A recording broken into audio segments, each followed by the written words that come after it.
Olá pessoal, hoje a ideia é falar aqui sobre as diversas reações do processo do luto, né? Quando vivenciamos uma perda, o que acontece a nível de impacto? Comentei um pouquinho sobre isso nos vídeos anteriores, mas hoje eu queria trazer um foco para essa realidade. Porque o que acontece? A pessoa vivencia uma perda significativa e muitas vezes ela vem buscar ajuda por outras questões, né? Por exemplo, a pessoa vivenciou a perda de alguém significativo, né? Algum parente seu, algum ente querido morreu. E ela está vivenciando esse desafio, mas qual é a grande dificuldade? Ela não consegue dormir. Consequentemente, ela não está conseguindo trabalhar e ela está tendo demanda no trabalho e isso gera ansiedade. E muitas vezes é isso que chega pra gente. Vou trazer o exemplo aqui da clínica. Isso chega como demanda clínica.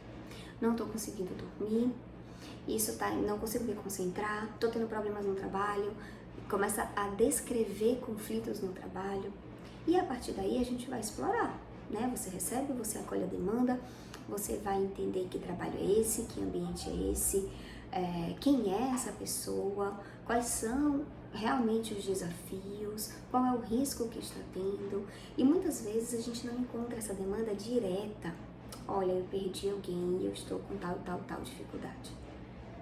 Muitas vezes, inclusive, sabe o que acontece? A pessoa vem meses depois, ou um ano depois, ou 2 anos depois. E você observa diversos problemas que ficaram após essa perda. Ou seja, a pessoa tinha uma vida minimamente organizada, tinha um padrão, tinha uma rotina, tinha um trabalho bem estabelecido, funções, papéis, tinha seu lazer, tinha sua vida social. E após perder alguém ali que ela ama, ela não conseguiu encontrar recursos e formas e caminhos e estratégias de retomar a sua vida, de se adaptar a essa nova realidade que a morte, que a perda impôs. E a pessoa continuou vivendo, continuou seguindo, continuou fazendo suas coisas, mas com algum déficit, com algum prejuízo. Aquele trabalho que eu já não consigo me concentrar, aquele sono que já está arrastado, aquele apetite que já está prejudicado, um impacto físico mesmo, não consegui retomar a atividade física, não consigo me alimentar direito, e assim a vida foi seguindo.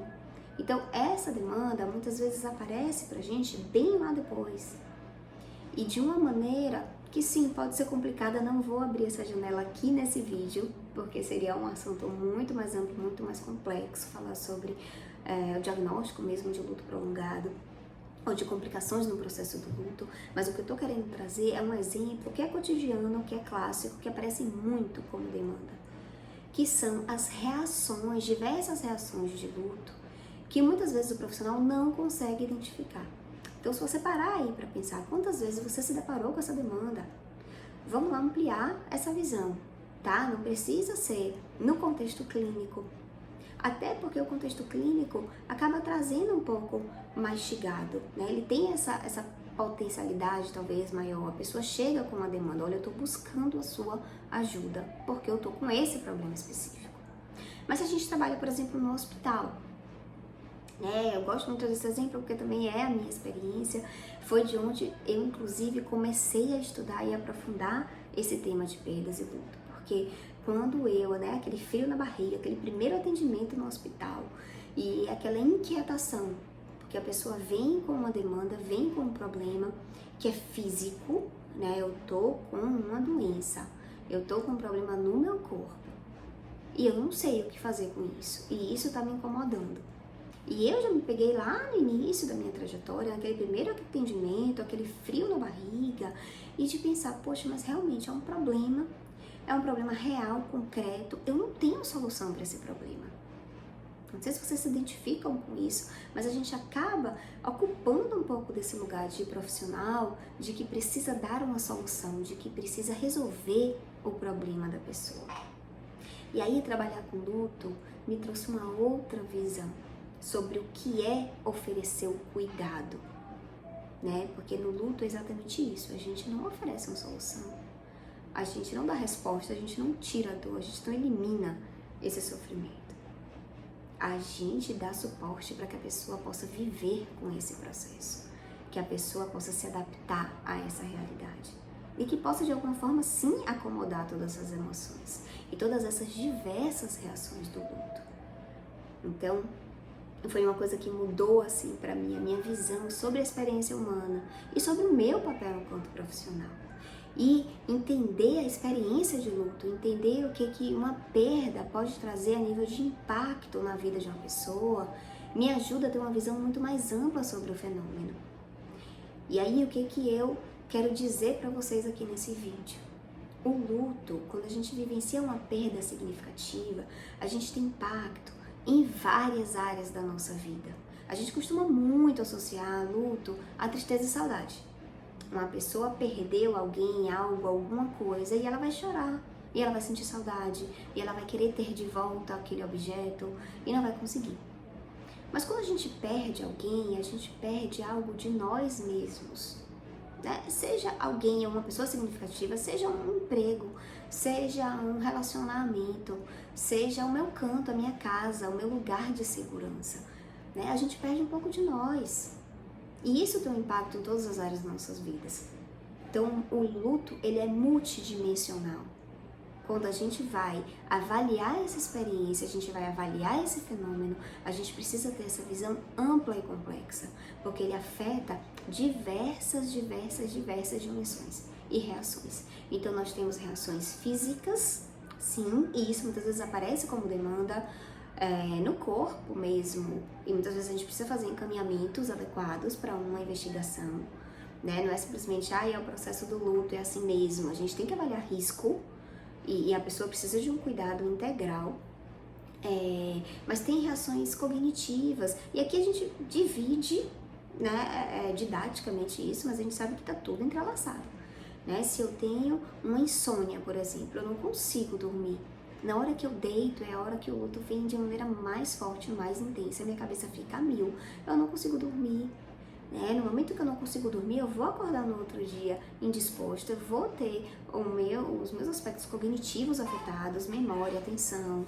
Isso vai prejudicar as minhas relações sociais, a minha paciência, a minha disponibilidade para com o outro, a minha concentração no trabalho. Isso pode me dar um apetite exacerbado, pode me dar uma inapetência. Isso pode me dar dores no corpo, dores de cabeça. E a gente pode também ter um lado espiritual, que é olhar para a vida de uma outra maneira. Eu passo a questionar os meus valores. Aquilo que eu vivia antes não faz mais sentido. Aquele que eu era antes da perda também não faz mais sentido. Eu preciso encontrar uma nova maneira de viver. E isso aparece também como demanda, como reação. Eu não me encaixo mais aqui. Tudo aquilo que eu gostava de fazer, eu não quero mais fazer, eu não tenho mais interesse. Eu não quero me encontrar com as pessoas, eu não quero sair, eu não quero interagir. Eu não me vejo mais neste trabalho, eu não me vejo mais exercendo esse papel. Então essas são diversas reações que podem aparecer como demanda pra gente. Às vezes camuflada. Eu trouxe o exemplo de uma criança que recebe um irmão mais novo, esse irmão mais velho, que tem essa dinâmica familiar modificada e que muitas vezes ele vai expressar isso na escola. E a escola muitas vezes não tem esse olhar diferenciado para essa vivência de um luto normativo do processo do curso de vida, mas que traz sofrimento, que traz para essa criança uma necessidade de adaptação muito intensa e muitas vezes com uma demanda excessiva para a capacidade cognitiva dela, de não saber ainda lidar e expressar suas emoções, e que pode ser agressiva, que pode gerar confusão e conflitos na sala de aula, que pode ter dificuldade de se concentrar, de fazer as atividades. E isso vai aparecer como reações, enfim, da infância, se a gente não tem um olhar diferenciado para quem é esse indivíduo, qual é a história de vida dele, o que ele está vivendo e que processo de perda e de luto é esse, o nosso cuidado vai ficar defasado, o nosso cuidado pode ser inadequado. Espero vocês nos próximos vídeos.